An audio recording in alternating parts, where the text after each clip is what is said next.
నేను doctor Vamshidhar Reddy, orthopaedic surgeon. So మనం మాట్లాడబోయే నెక్స్ట్ సిరీస్ ఆఫ్ టాపిక్స్ మనం ఫ్రాక్చర్స్ గురించి మాట్లాడదాం. సో ఇప్పుడు మాట్లాడబోయే మనకు ఒక ఫ్రాక్చర్ క్లావికల్ అంటారు, అంటే కాలర్ బోన్ అంటారు ఈ బోన్. సో ఈ కాలర్ బోన్ ఫ్రాక్చర్ అనేది one of the very common fractures మన ఆర్థోపెడిక్స్లో. సో ఈ బోన్ గురించి మనం first talk about this in this video. ఇది ఎందుకు అవుతుంది, దీనికి ఎట్లా ట్రీట్మెంట్ చేయాలి. సో ఈ కాలర్ బోన్ అనేది సపోజ్ ఇది చూసుకోండి, this is the collar bone, ఇక్కడ నుంచి ఇక్కడ వరకు ఉంటుంది. దీన్ని క్లావికల్ అంటారు. సో ఇది ఎప్పుడు ఫ్రాక్చర్ అవుతుంది అంటే మోస్ట్ కామన్గా చేయి మీద పడ్డప్పుడు, లైక్ హ్యాండ్ మీద పడి ఆ ఇండైరెక్ట్ ఇంపాక్ట్ ఫోర్స్ ద్వారా ఇది ఫ్రాక్చర్ అయ్యే ఛాన్స్ ఉంటుంది. Other thing some times direct impact ద్వారా ఏమైనా తాక అవుతుంది, కానీ మోస్ట్ ఆఫ్ ద టైమ్స్ కామన్గా చేయి మీద లోడ్ పడి ఇండైరెక్ట్ ఫోర్స్తోనే ఫ్రాక్చర్ అవుతుంది. సో ఈ కాలర్ బోన్ని మీరు చూస్తే దీనికి 3 పార్ట్స్ ఉంటాయి. ఒకటి లోపల సైడ్ పార్ట్, స్టెర్నోక్లావిక్యులర్ రీజన్ దగ్గర, నెక్స్ట్ మిడిల్, నెక్స్ట్ ఇటు సైడ్ షోల్డర్ సైడ్. సో ఈ మిడిల్ పార్ట్లో కామన్గా ఫ్రాక్చర్ అవుతుంది. సో ఈ ఫ్రాక్చర్ అవ్వడంతో ఏమవుతుంది అంటే, ఫస్ట్ థింగ్ ఈ ఫ్రాక్చర్ ఒక విధంగా జరిగిపోతుంది. ఏమవుతుంది అంటే మనకి చెయ్యి అంతా వెయిట్ ఈ పీస్ని కిందికి లాగుతుంది.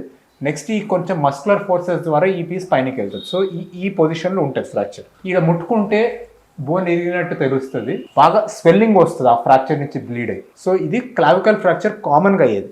ఇటు సైడ్ కూడా ఫ్రాక్చర్ అవ్వగలుగుతుంది. సో ఇటు side lateral and clavicle fracture అయితే ఏమైందంటే సమ్టైమ్స్ జస్ట్ ఒక పీస్ లెక్క ఇరుగుతుంది.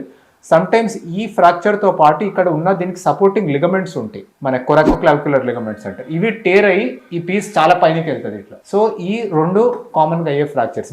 మీడియల్ సైడ్ ఫ్రాక్చర్ కూడా అయ్యే ఛాన్స్ ఉంటుంది కొన్నిసార్లు. మిడిల్ థర్డ్ ఫ్రాక్చర్ అయ్యేది అన్నిటికన్నా కామన్గా అయ్యేది. సో ఈ మిడిల్ థర్డ్ ఫ్రాక్చర్ అయ్యి ఈ పీస్ పైనకి వెళ్ళడం, ఇన్సైడ్ పీస్ మీడియల్ పీస్ పైనకి, లాటరల్ పీస్ కిందికి రావడం చేయి వెయిట్ ద్వారా, ఇది కామన్గా అయ్యే ఇంజరీ. సో ఈ చేతిని ఇట్లా సపోర్ట్ చేసుకొని వస్తారు. సో ఈ ఫ్రాక్చర్ అయితే కామన్గా ట్రీట్మెంట్ ఏంటి అంటే, కాలర్ బోన్ యూజువల్లీ సెల్ఫ్గా హీల్ అవ్వడం చాలా common.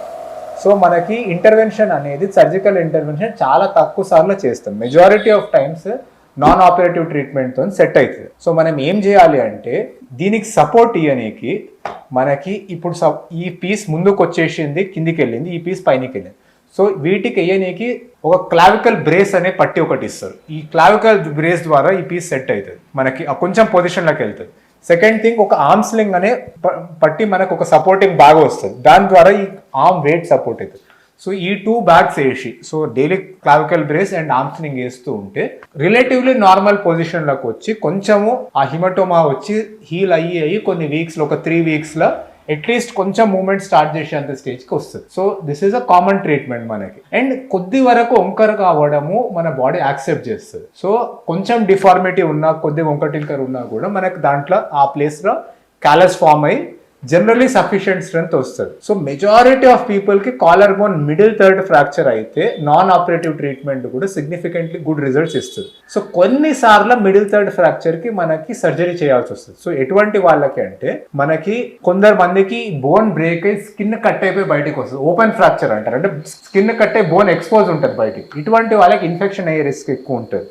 So and non healing అయ్యే ఛాన్స్ ఉంటుంది. అటువంటి వాళ్ళకి మనం క్లీన్ చేయడానికి సర్జరీ తీసుకోవాలి, డిబ్రైడ్మెంట్ చేయడానికి. ఆ ప్రాసెస్ ద్వారా మనం ఆ టైంలో మనము ఫిక్సేషన్ కూడా చేయగలుగుతాం ప్లేట్ అండ్ స్క్రూస్తో. సో ఇరిగిన దాన్ని ప్లేస్లో పెట్టి ఒక ప్లేట్, మెటల్ ప్లేట్ స్క్రూస్తో ఫిక్స్ చేయడం, ఇంటర్నల్ ఫిక్సేషన్ చేయడం, ఓపెన్ ఫ్రాక్చర్ అయితే ఒకటి. సెకండ్ థింగ్ ఏంది అంటే, మనకి లోపల ఉన్న న్యూరోవాస్కులర్ స్ట్రక్చర్స్ ఉంటాయి. కొన్నిసార్లు బ్రేకియల్ ప్లెక్సస్ కానీ, మనకి రక్త నరాలు కానీ, మనకి సెన్సేషన్ పవర్ సప్లై చేసే బ్రేకియల్ ప్లెక్సస్ కానీ, అవి ఇంజురీ అయితే దాన్ని ఎక్స్ప్లోర్ చేసే సర్జరీ చేస్తున్నాం అంటే సేమ్ టైంలో కాలర్ బోన్ని స్టెబిలైజ్ చేయడం ఇంపార్టెంట్, వాటిని మళ్ళీ డ్యామేజ్ కాకుండా. సో న్యూరోవాస్కులర్ ఇంజురీ ఒకటి. వన్ మోర్ థింగ్ ఏంటంటే, మల్టిపుల్ ఇంజురీస్ బాడీలో. సపోజ్ ఈ కాలర్ బోన్తో పాటు ఆపోజిట్ సైడ్ కాలర్ బోన్ కూడా అయింది. సో మనము కొన్ని వీక్స్ వరకు అస్సలు ఏ అప్పర్ లింబ్ వాడకుండా ఉండలేము, యాక్టివిటీ లేకుండా. సో 2 సైడ్స్ క్లావికల్ ఒక సైడ్ ఫ్రాక్చర్ అయినా కూడా, ఆర్ చాలా డిస్ప్లేస్ అయినా కూడా, అంటే 2-3 సెంటీమీటర్స్ కన్నా కూడా ఎక్కువ డిస్ప్లేస్ అయితే మనకు ఆ రాంగ్ పొజిషన్ అవుతుంది. కొన్నిసార్లు షోల్డర్ స్ట్రెంత్ తగ్గగలుగుతుంది. సో కొన్ని సర్కమ్స్టాన్సెస్లో మనకి దానికి సర్జరీ కూడా చేసే అవసరం పడుతుంది. ఈ లాటరల్ థర్డ్ క్లావికల్ ఫ్రాక్చర్ ఏదైతే ఉందో, ఎస్పెషల్లీ ఈ లిగమెంటస్ ఇంజురీ ఉండి సిగ్నిఫికెంట్ డిస్ప్లేస్మెంట్ ఉంటే మనకు either ligament reconstruction surgery. Initial స్టేజెస్లో మనం జస్ట్ స్క్రూతోనే కానీ, మన ఫైబర్ టేప్తో కానీ ఫిక్స్ చేసి సర్జరీ చేయొచ్చు. కానీ ఇంకా డిలేడ్ ఉంటే మనం రికన్స్ట్రక్టివ్ సర్జరీ చేయాల్సి వస్తుంది. కానీ ఆ లిగమెంటస్ ఇంజరీ లేదు అంటే జస్ట్ స్లింగ్ లో కూడా హీల్ అయ్యే ఛాన్స్ ఉంటుంది. So collar bone majority of times clavicle brace, arm sling వాడడము, సమ్ టైమ్స్ సర్జరీ చేయడం. సో ఎటువంటి వాటికి సర్జరీ చేయాలనేది మీరు వెళ్తే మీ డాక్టరే డిసైడ్ చేస్తారు. So majority of the times collar bone కి సెల్ఫ్ గా హీల్ అయిపోయే ఛాన్స్ ఉంటుంది. ఒక 3 weeks కి జెంటిల్ ఫిజియోథెరపీ స్టార్ట్ చేయొచ్చు విత్ ద బ్రేస్. ఒక 6 weeks పడుతుంది మనకి బ్రేస్ అండ్ ఆర్మ్స్ నుంచి బయటికి వచ్చి కంప్లీట్లీ మూమెంట్ వాపస్ స్టార్ట్ చేయాలి. సో ఇది మనకి కాలర్ బోన్ ఫ్రాక్చర్ గురించి బేసిక్స్. మనకి ఎగ్జాక్ట్లీ డీటెయిల్స్ ఆఫ్ ట్రీట్మెంట్ ఏవైతే ఉంటాయో మీ డాక్టరే ట్రీట్ చేస్తారు. మీరు ఏ యూట్యూబ్ వీడియో చేసి మీ సెల్ఫ్గా ట్రీట్మెంట్ చేసుకోవద్దు. So this is just for patient information. This is not tool for self treating. మీకు ఏదైతే ట్రీట్మెంట్ ఉందో ట్రీట్ చేసే surgeon decide as the best judge to treat మీకు. Okay, thank you.